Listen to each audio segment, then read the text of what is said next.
The command center at Fort Sterling was a cavernous space, a symphony of flickering screens and the low hum of machinery.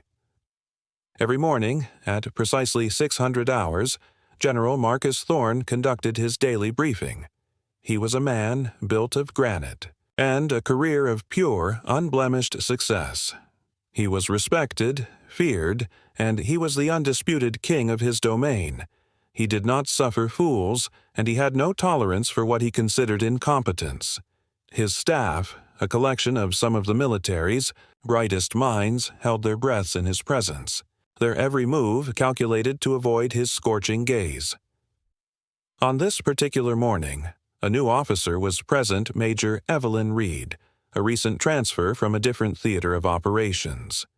She was tall and slender, with a quiet confidence that radiated from her. She stood in the back of the room, her posture perfect, her face a mask of calm composure. She was a woman of quiet power, a person who had spent her life proving that her intellect and her abilities were not defined by her gender. She had risen through the ranks with an unwavering focus and a tactical brilliance that was a testament to her dedication. But here, in this room, she was just another unknown quantity.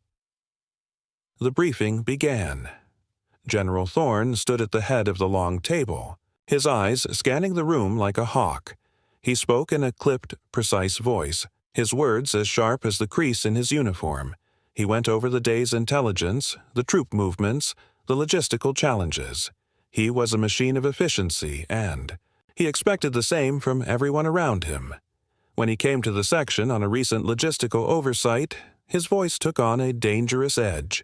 He pointed a finger at a young captain and tore into him, his words a verbal assault that left the captain visibly shaking. Everyone watched in silent horror, their faces a mix of pity and relief that they were not the target. Then, General Thorne's gaze fell on Major Reed. He had not been briefed on her arrival, and her presence was an irritation, an unexpected variable in his perfectly ordered world. And, "Who are you?" he demanded, his voice a low growl. "I do not know your face." Major Reed took a step forward, her composure unruffled. "Major Evelyn Reed, sir, I am a recent transfer." "A transfer," he scoffed, his lips curling into a sneer. "Another paperwork pusher from a desk job." "What could you possibly offer this command?" he asked, his voice dripping with condescension. He did not wait for a response. He gestured to a complex battle map on the screen. "Do you even understand the dynamics of this region? Do you know the difference between a skirmish and a full-scale assault? Or are you just here to fill a quota?" he said, his words a clear, humiliating dismissal. The room was silent. The officers looked away, their faces a mix of shame and discomfort. Major Reed did not flinch. Her face remained a perfect, unreadable mask. "I was not aware that my qualifications were up for debate, sir," she said, her voice calm and steady. The general laughed, a short, bitter sound. "Your qualifications are not what matters. Your experience is, and you have none here. I run this command with a firm hand. Major, I have no time for inexperience, and I have no patience for those who are here for political reasons. You are dismissed. Get out of my sight and find a desk to sit behind." Major Reed did not move. Her eyes, a striking shade of green, met his, and for the first time, a flicker of something passed through them. Not anger, but a cool, controlled authority. The general, caught off guard by her defiance, stared at her, his jaw set in a hard line. Before he could speak again, the main doors of the command center opened, and a stern-faced aide entered. The aide held a sealed document in his hand, and he walked directly to the general. The general took the document, his impatience a palpable presence in the room. He tore open the seal and began to read. The silence was thick, filled with the low hum of the machines and the pounding of hearts. The general's eyes moved quickly over the page, and as he read, a slow, dawning realization spread across his face. The color drained from his cheeks, His shoulders slumped, and the rigid posture that defined him seemed to melt away. He finished reading and looked up, his eyes finding Major Reed's. The look on his face was a mixture of shock and utter disbelief. He looked at the document again, as if to confirm what he had just read, and then he looked back at her, his eyes wide with a new, dawning horror. "Major," he began, his voice a hoarse whisper, I do not understand. I do not believe there is a need for you to— General," she said, her voice no longer a quiet, unassuming sound, but a sharp, authoritative command that was a reflection of her true rank. "I believe you have your orders. Now, if you will excuse me, I have a briefing to finish." The general stood frozen, the document trembling in his hands. The aide, who had been watching, with a perfect professional impassiveness, took a step forward. "General Thorne," he said, his voice calm, "this is your new commander, General Evelyn Reed."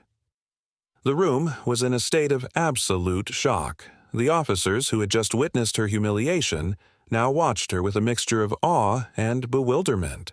The general, a man who had never been humbled, a person who had never made a single mistake, was now standing before the woman he had just publicly dismissed. Major Evelyn Reed, a name no one had heard before this morning, was now General Evelyn Reed, the woman who was in charge of their entire command. General Thorne, a soldier to the core, did the only thing he could do. He straightened his posture, saluted her with a rigid arm, and said in a clear, ringing voice, "Welcome to the command, General. I stand ready to follow your orders." "General." Reed returned the salute.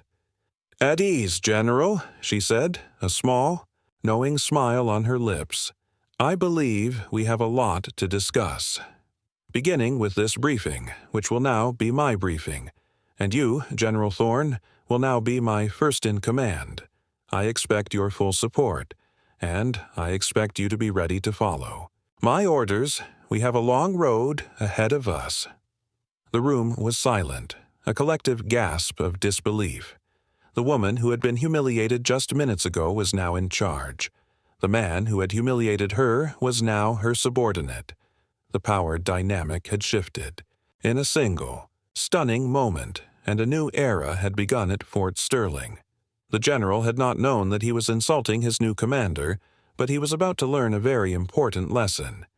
Humility was a powerful teacher, and he was about to get a crash course. In it, the general had underestimated her, and he had just made the biggest mistake of his life. But it was a mistake that would change him for the better, and a mistake that would change the entire command for the better. He was no longer the sole commander, he was part of a team, and the team was about to become stronger than it had ever been before General Evelyn Reed was here to stay, and Fort Sterling would never be the same again. The hours that followed were a blur of meetings and intense conversations. General Thorne felt as though he was moving through a waking nightmare. He had prided himself on his control, his unwavering command, and in a single moment it had all been stripped away. He was not used to being on the other side of the desk, not used to being the one who had to follow orders instead of giving them. He watched as General Reed, the woman he had just publicly humiliated, took charge with an effortless authority that was both humbling and terrifying. Her mind was a steel trap, her questions precise, her tactical insights a level above his own. She was a brilliant commander, and a knot of shame and respect tightened in his gut. She did not mention the morning's incident. She did not gloat. She did not seek revenge. She just moved forward, a professional who was focused on the mission, and her unspoken professionalism was a more powerful rebuke than any verbal reprimand could have been. He had made a fool of himself, and she was not even going to acknowledge it. That silent forgiveness was more humiliating than any punishment he could have received. He saw the respect she commanded from the rest of the staff, the way they listened to her with a quiet reverence that he had not seen in a long time. He was a man who had ruled through fear. She was a woman who ruled through respect. Later that day, she called him into her office.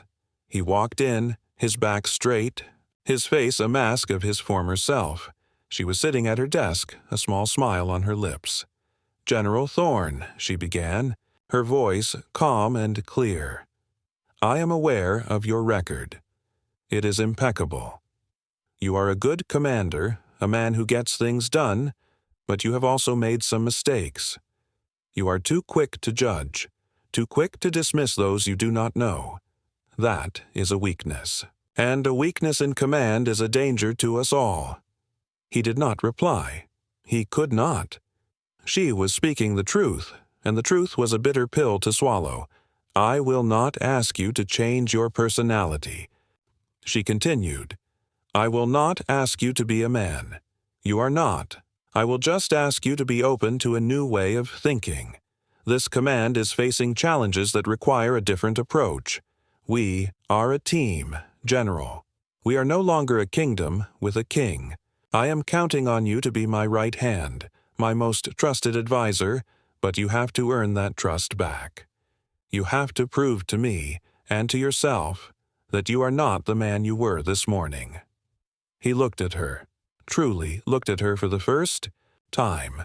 He saw her strength, her quiet confidence, her fierce intelligence. He saw a person who had been through a long and difficult journey to get where she was, a person who had been underestimated and dismissed her entire life. He saw a commander who was not his opposite but his equal, and for the first time in his life, he was not the most powerful person in the room. It was a humbling lesson, a life-altering experience. He was a man who had never been wrong, and he was now faced with the fact that he was very, very wrong. He spent the next few months as General Reed's first-in-command, and he was not the same man. He was a listener, not just a talker. He was a mentor, not just a master. He was a part of a team, not just the leader of a kingdom. He watched as General Reed made decisions with a quiet wisdom that was uncanny.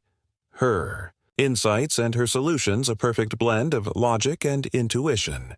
He saw her tactical brilliance in action, and he knew that she was the best commander he had ever known. He had to admit to himself that he was wrong about her. He had to admit that he had been wrong about himself. He was not the all-powerful king of his domain. He was a man who had a lot to learn. One morning, at the daily briefing, a young major presented a new tactical plan. It was an innovative, complex plan that had the potential to save countless lives. General Thorne, who had once been the first to scoff at new ideas, listened. With a newfound humility, he asked questions, he offered suggestions, and he saw the potential in the plan. He was a part of the team, and he was working with them, not against them. General Reed watched him, a small, proud smile on her face. She had been right about him. He was a man who could change, a soldier who was capable of great things. At the end of the briefing, General Thorne stood up and addressed the room. "I want to apologize," he said, his voice clear and strong. "I have made mistakes. I have judged people without cause. I want to thank General Reed for teaching me a valuable lesson I am a better soldier for it, and I am a better man for it." The room was silent, and then a ripple of applause spread through the command center. The general, a man who had once been feared, was now respected. The general had not known that he was insulting his new commander, but he was about to learn a very important lesson. Humility was a powerful teacher, and he was about to get a crash course in it. The general had underestimated her, and he had just made the biggest mistake of his life. But it was a mistake that would change him for the better, and a mistake that would change the entire command for the better. He was no longer the sole commander. He was part of a team, and the team was about to become stronger than it had ever been before Major Evelyn Reed was here to stay, and Fort Sterling would never be the same again.